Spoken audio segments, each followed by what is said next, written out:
राधे राधे मित्रों। तो आप सभी का स्वागत है भक्ति ज्ञान में। और आज हम बात कर रहे हैं माता लक्ष्मी के व्रत के बारे में, यानी कि वैभव लक्ष्मी व्रत कथा के बारे में। तो आज हम आपको इसकी कथा सुनाएंगे और इसका क्या महत्व है, ये कब करने चाहिए, कितने करने चाहिए, क्यों करने चाहिए, ये सब हम आपको अगले वीडियो में बताएंगे। तो आज हम बात कर रहे हैं सिर्फ कथा के बारे में। तो शुरू करते हैं वैभव लक्ष्मी व्रत कथा। किसी शहर में अनेक लोग रहते थे। सभी अपने अपने कार्यों में लगे रहते थे। किसी को किसी की परवाह नहीं थी।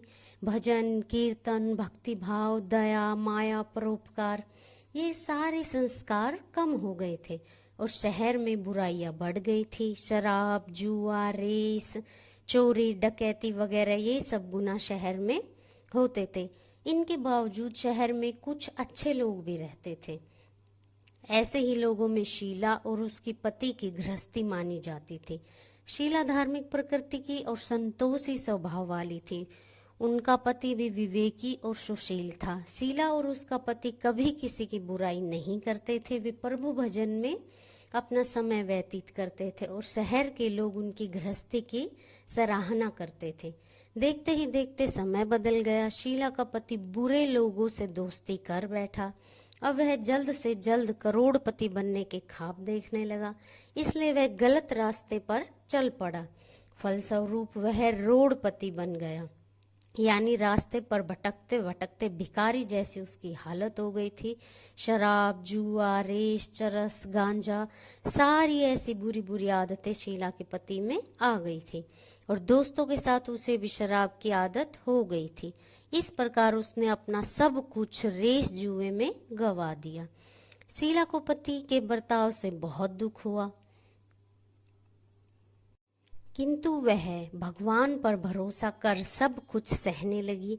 वह अपना अधिकांश समय प्रभु भक्ति में बिताने लगी। अचानक एक दिन दोपहर को उनके द्वार पर किसी ने दस्तक दी। शीला ने द्वार खोला तो देखा कि एक माजी खड़ी थी। उसके चेहरे पर तेज अलौकिक निखार था। उनकी आंखों में मानो अमृत बह रहा था। उनका भव्य चेहरा करुणा और प्यार से छलक रहा था। उसको देखते ही शीला के मन में अपार शांति छा गई। शीला के रोम रोम में आनंद छा गया। शीला उस माजी को आदर के साथ अंदर ले गई और घर में बिठाने के लिए कुछ भी नहीं था, अतः शीला ने सकुचाकर एक फटी हुई चादर पर उनको बैठाया। माजी बोली, क्यों शीला, मुझे पहचाना नहीं?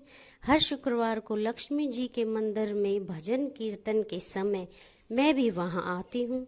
इसके बावजूद शीला कुछ समझ नहीं पा रही थी। फिर माजी बोली, तुम बहुत दिनों से मंदिर नहीं आई, अतः मैं तुम्हें देखने चली आई। माजी के अति प्रेम भरे शब्दों से शीला का हृदय पिघल गया।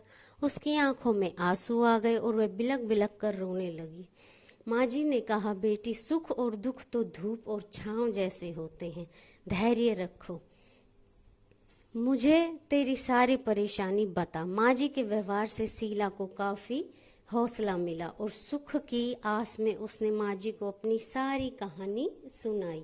कहानी सुनकर माजी ने कहा, कर्म की गति न्यारी होती है। हर इंसान को अपने कर्म भुगतने ही पड़ते हैं, इसलिए तू चिंता मत कर। अब तू कर्म भुगत चुकी है, अब तुम्हारे सुख के दिन अवश्य आएंगे। तू तो माँ लक्ष्मी की भक्त है। माँ लक्ष्मी जी तो प्रेम और करुणा का अवतार हैं। वे अपने भक्तों पर हमेशा ममता रखती हैं, इसलिए तू धैर्य रखकर माँ लक्ष्मी का व्रत कर, इससे सब कुछ ठीक हो जाएगा। शीला के पूछने पर माजी ने उसे व्रत की सारी विधि भी बताई। माजी ने कहा, बेटी, माँ लक्ष्मी जी का व्रत बहुत सरल है। उसे वरलक्ष्मी व्रत या वैभव लक्ष्मी व्रत कहा जाता है। यह व्रत करने वाले की सभी मनोकामनाएं पूर्ण होती हैं और वह सुख संपत्ति और यश प्राप्त करता है। शीला यह सुनकर आनंदित हो गई। शीला ने संकल्प करके आंखें खोली तो सामने कोई नहीं था। वह विस्मित हो गई और कहा, उसने सोचा कि माँ जी कहाँ गई। शीला को तत्काल यह समझते देर न लगी कि माँ जी कोई और नहीं, साक्षात लक्ष्मी माँ थी। दूसरे दिन शुक्रवार था। सवेरे स्नान करके स्वच्छ कपड़े पहनकर शीला ने माँ जी द्वारा बताई गई विधि से पूरे मन से व्रत किया। आखिर में प्रसाद वितरण हुआ। यह प्रसाद पहले पति को खिलाया। प्रसाद खाते ही पति के स्वभाव में फर्क पड़ गया। उस दिन उसने शीला को मारा नहीं, सताया नहीं। शीला को बहुत आनंद हुआ। उनके मन में वैभव लक्ष्मी व्रत के लिए श्रद्धा बढ़ गई।